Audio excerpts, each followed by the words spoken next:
يا مرحبا بك يا رمضان يا مرحبا بك يا رمضان يا مرحبا بك يا رمضان. Bapak Ibu sekalian, ada yang belum pulang belum? Ada di atas. Alhamdulillah, sudah pulang.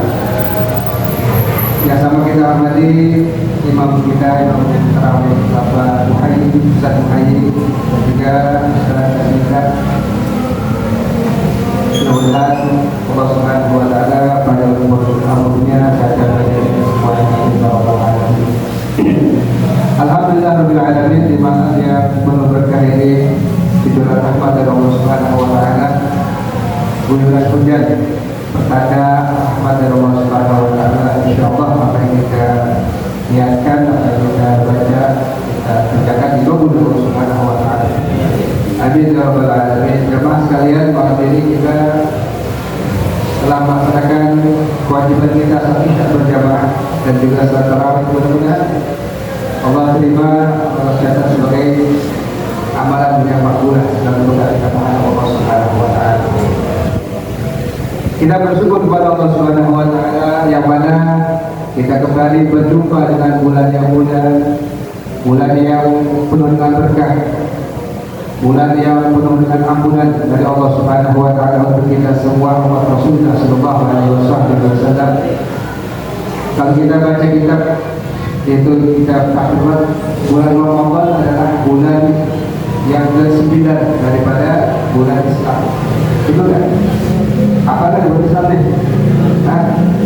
Apa kan bulan Islam? Iya, insyaallah jangan bulan Januari Februari aja. Bulan Islam kita apa? Bulannya kita. Ya. Itu Ramadan berasal dari kata Ramadan, artinya syiddatul har, sangat panas. Tapi sekarang musim hujan mulai, yang berubah dan alhamdulillah jadi akhir.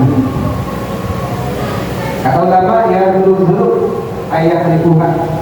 Jadi Ramadan itu membakar dosa-dosa kita, membakar kesalahan-kesalahan kita yang kita laksanakan selama 11 bulan kemarin.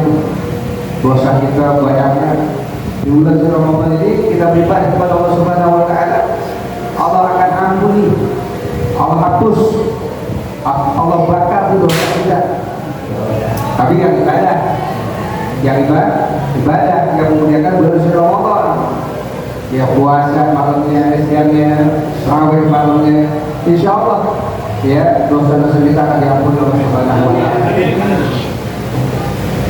Ada sebagian kita yang memang tidak berpuasa, kasihan, ya kasihan sekali, karena seharusnya dapat ampun dari Allah Subhanahu wa taala, tapi malah dapat siksa nanti di akhirat di nauzubillah. Ya, ketika Rasulullah SAW satu riwayat kepada sahabat Nabi yaitu Abu Bakar Al-Bahri, beliau menceritakan bahwasanya Rasulullah SAW ketika tertidur didatangi oleh dua malaikat, dibawa ke Rasulullah SAW. Ya kemana? Ke bukit yang terjal. Nabi dibawa. Ketika di pertengahan jalanan terdengar suara, ya, suara yang menjerit orang yang sedang siksa. Itu adalah suara orang-orang yang siksa di neraka. Akhirnya Nabi jalan, ketemu dengan satu kelompok, satu golongan yang mana kaki dari atas, badan kepala di bawah sedang disiksa, keluar darah dari mulutnya, darah segar. Beliau nanya tuh, siapa tadi? Abu Bakar ini kepada Rasulullah SAW dalam kisah tersebut, dalam riwayat tersebut. Siapa mereka? Mereka adalah orang-orang yang di dunia belum waktunya berbuka, itu berbuka. Maksudnya apa? Maksudnya orang-orang yang berpuasa. Hati-hati, jangan sampai di antara kita yang tidak berpuasa. Ya, insyaallah kita berpuasa sehat. Ya, sehat. Mengatakan iman nifaq itu apa? Dibakar tuh, ya. sel-sel yang gak bagus dengan kita berpuasa. Jadi sehat. Coba aja sehat kita puasa. Tadi yang betul-betul, ini enggak, insya Allah pusing-pusing hilang karena puasa. Ya subuh ke subuh puasa, insya Allah sehat. Kata Nabi apa? Muhammad, siapa orang yang meninggalkan satu puasa, ya, satu hari, lam yaqdi anhu saudah. Wahai sahabat, maka kalau betul, siapa orang yang tidak berpuasa satu hari, kata Nabi itu ya, itu walaupun dia mau membalasnya atau mau mengkodoknya setahunan penuh dengan sengaja, walaupun dia bisa untuk mengkodoknya, nggak bisa, nggak bisa terkodok, nggak bisa untuk dihapus. Belajar dalam obat kepada Allah Subhanahu Wa Taala, insya Allah.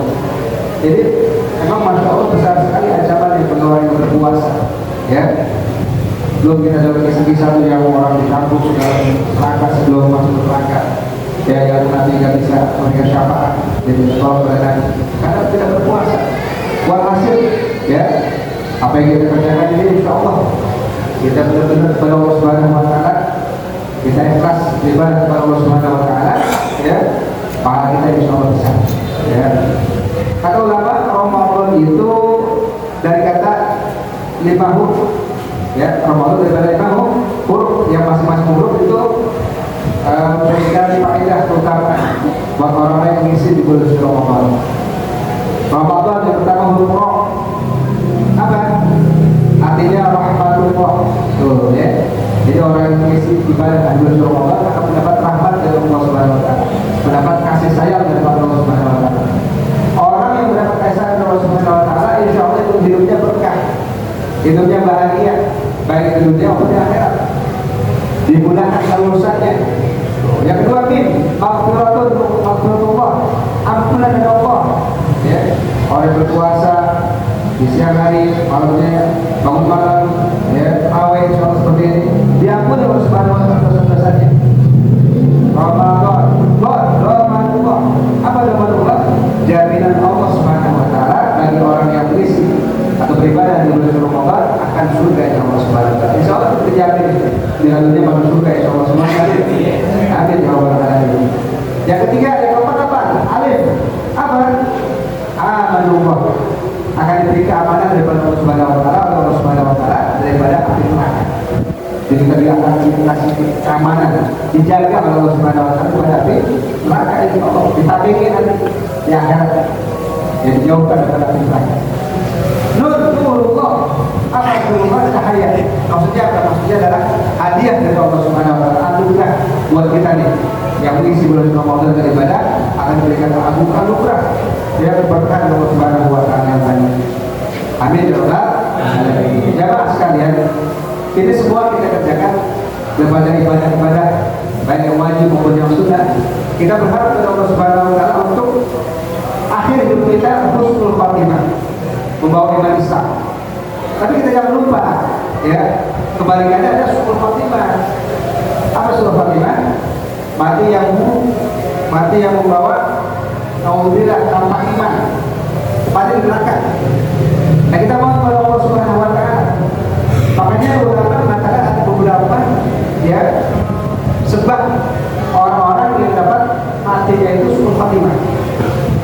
Yang pertama, kurangnya akidah, kurang iman.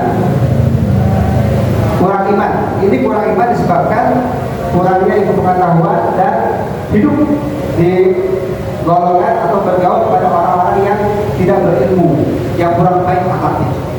So, yang pertama tuh. Jadi yang pertama kurang iman, sebabnya kurang ilmu.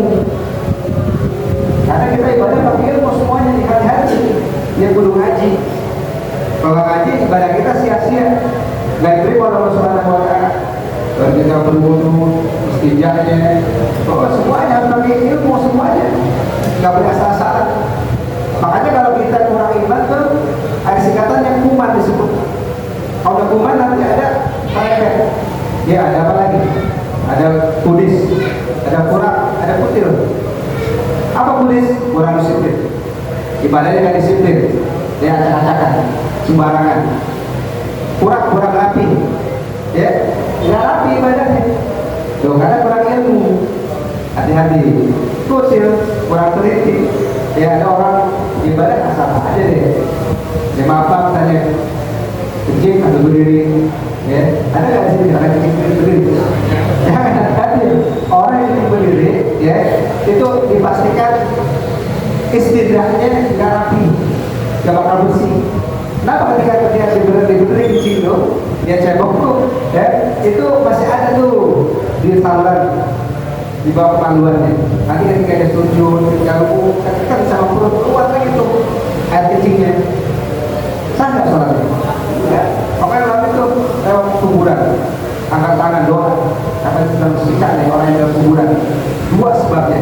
Yang pertama orang yang doa, yang kedua itu dia nggak rapi dalam beristinja. Tuh hati-hati nih, ya jangan sampai gini. Gua ada capek-capek sampai hitam tidak dihopin, tapi yang terima Allah Subhanahu Wa Taala kan saya. Ya, intinya yang pertama kita harus belajar ngaji. Ya, dimanapun kita berada kita ngaji. Ya, di tempat kita ada pengajian kita datang. Ya, itu untuk apa? Memberikan diri kita biar sah ibadah kita. Dan beriman kita, akidah kita kuat. Dengan sebab kita harus apa? Belajar agama. Yang kedua apa? Yang kedua, terlalu cinta agama, itu terlalu cinta dunia. Nah ini yang menyebabkan suul khatimah, yaitu terlalu cinta dunia. Artinya apa? Dunia kejar, akhirat lupa. Pagi sudah malam dia nyari duit, kayak kagak. Padahal itu tuh rezeki mati itu duit di perut ibu kita ketika 4 bulan 110 hari.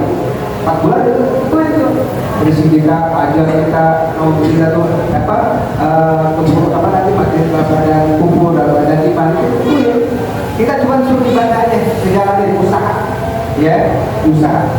Hanya kalau orang-orang yang memang takdirkan menjadi orang yang akhir, insya Allah kehidupannya dia akan terlepas daripada agama, ya ngaji, sholat berjamaah. Tapi kalau orang-orang hidupnya nanti meninggalnya dalam suul khatimah, ya itu dia kehidupannya selalu dunia.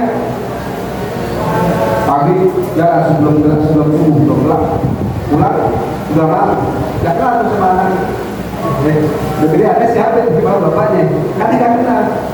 Kalau kita tahu kita dunia, kalau dunia, ya kita boleh cari dunia, tapi buat akhirat.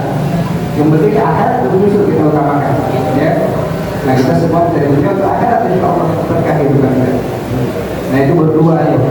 Dua lagi soal kapan-kapan ya diteruskan itu pada diri dapat tercapai kayak ya insya Allah kita teruskan 2 lagi. Ada 4 perkara yang dapat menyebabkan suul khatimah. Tadi yang pertama apa? Kurangnya iman, disebabkan kurang ilmu. Yang kedua kalau kita sama dunia. 2 lagi nanti insya Allah kalau ada waktu kita teruskan ya. Kita buat pada Allah Subhanahu Wa Taala cepatnya sekali. Mudah-mudahan Allah Subhanahu Wa Taala panjang umur kita dan sehat ya. Yang banyak yang alam memberikan semua urusan kita mengumpul, Allah mudahkan dan sampaikan kepada tahun depan dalam bulan Ramadan. Ada hadiahnya wa ala kulli jalan salihah wa ila Nabi Muhammad Rasulullah sallallahu alaihi wasallam. Bismillahirrahmanirrahim. A'udzubillahi minasyaitonir rajim. Bismillahirrahmanirrahim. Alhamdulillahirabbil alamin. Arrahmanir rahim. Maliki yaumiddin. Iyyaka na'budu wa iyyaka nasta'in. Ihdinas siratal mustaqim. Siratal ladzina an'amta 'alaihim ghairil maghdubi 'alaihim waladdallin. Lebih kurang, wabillahi taufiq. Assalamualaikum warahmatullahi wabarakatuh.